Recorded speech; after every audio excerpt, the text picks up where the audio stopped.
You grow up loving a cartoon hero who always saves the day after a can of spinach.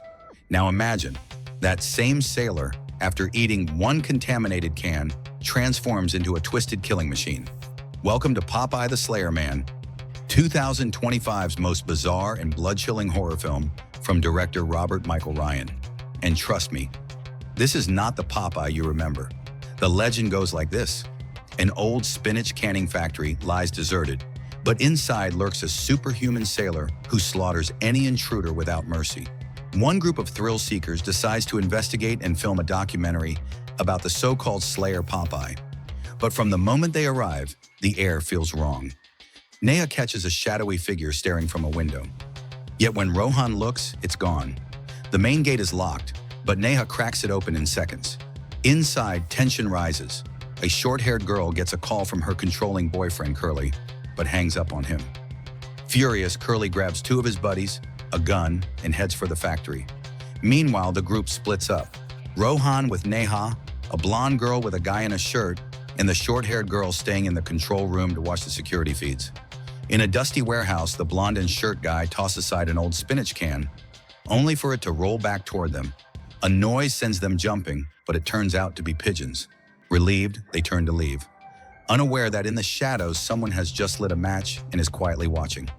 In the control room, the short-haired girl is too busy scrolling her phone to notice Popeye appearing on the monitors. Moments later, he's behind her. She freezes, then bolts, only to run straight into Curly in the main hall. She frantically warns him, but he doesn't believe her, convinced she's lying to cover something up. While they argue, Popeye silently approaches. Curly's bald friend steps up with a knife and stabs him in the shoulder, but the blade barely scratches him. Popeye grips the man's head and with one sickening twist, snaps his neck. The short-haired girl's scream echoes through the factory. The others rush toward the noise. One man tries to take Popeye down with the gun, but Popeye crushes his wrist. Curly, realizing he's outmatched, drops everything and runs, leaving his girlfriend behind. Popeye yanks the knife from his shoulder and stalks after him, ignoring the girl lying terrified on the floor. Another man escapes the factory, locking the door behind him, trapping the rest inside. He reaches his car, but no matter how hard he hits the gas, it won't move. The rearview mirror reveals why. Popeye is lifting the entire car. The man bolts, Popeye in pursuit. He runs until a nail pierces his foot, sending him limping toward the docks, only to realize it's a dead end. Popeye drags him forward and without hesitation, rips his head clean off. Back in the hall, Curly returns to find the short-haired girl missing. He picks up a dropped weapon and begins searching. Hearing footsteps on the stairs, he spins and fires, only to realize too late that it's her.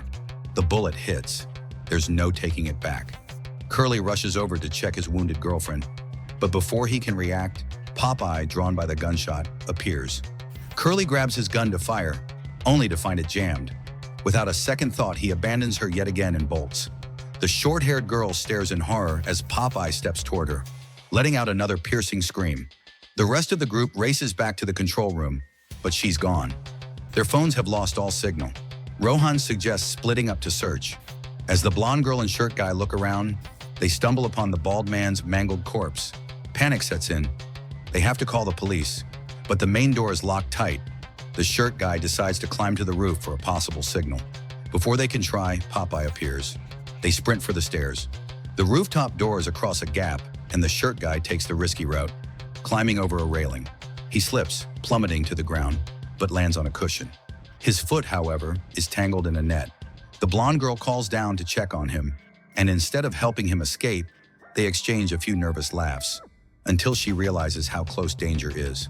She flees to a warehouse and bumps into Curly, hiding in the shadows. He tells her he's going to kill Popeye, then takes off, leaving her alone again. Meanwhile, Neha and Rohan find a bracelet on the floor, one the short-haired girl always wore. It's a bad sign. A sudden noise sends them running, and Neha catches Popeye staring at her before he vanishes.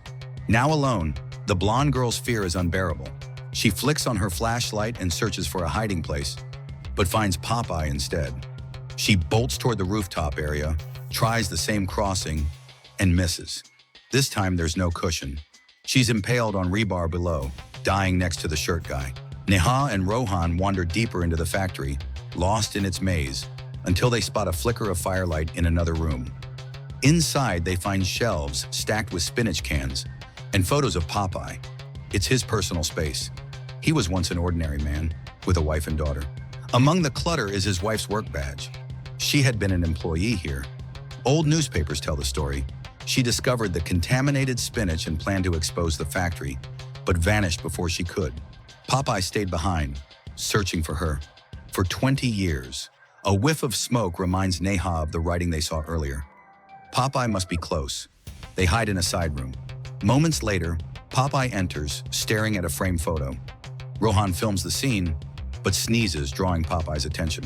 Luckily, a rat's scurry distracts him.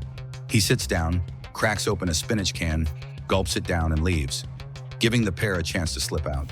Determined to escape, they search for an exit, passing the bodies of their friends. They finally find a rear door, but when Rohan opens it, Popeye is waiting. He lifts Rohan into the air until Neha shouts for him to stop. Incredibly, he obeys, setting Rohan down. She slams the door shut and helps him to safety. Rohan is convinced they won't survive, but Neha believes otherwise. Popeye still has some humanity, she says. Why else would he spare her? Moments later, they meet him again. Neha steps in front of Rohan as Curly emerges, weapon in hand, ready to fight. But Curly has underestimated Popeye's strength. Within seconds, Popeye has him pinned. Neha intervenes, telling Popeye to stop, and warns him to quit eating the spinach cans. If he does, she says, he can regain his sanity and join her in finding his mother.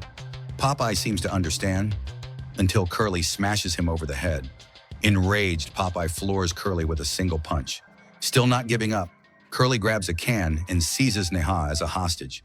Thinking fast, she stomps on his foot. Popeye lunges, grabs Curly, and in a brutal move, rips his arm clean off. Neha and Rohan finally escape the factory. Outside, the short-haired girl is waiting. She somehow survived. Moments later, the police arrive, but after a thorough search, they find no sign of the monster described. Neha knows the truth. Popeye is still in there, guarding the factory. And that's Popeye the Slayer Man, 2025. The second live-action Popeye film this year, darker and bloodier than the first. If you love over-the-top gore with a twisted spin on childhood nostalgia, this one's worth a watch. If you enjoyed this recap, make sure to hit the like button, subscribe, and turn on the bell icon so you don't miss the next terrifying story. See you in the next video.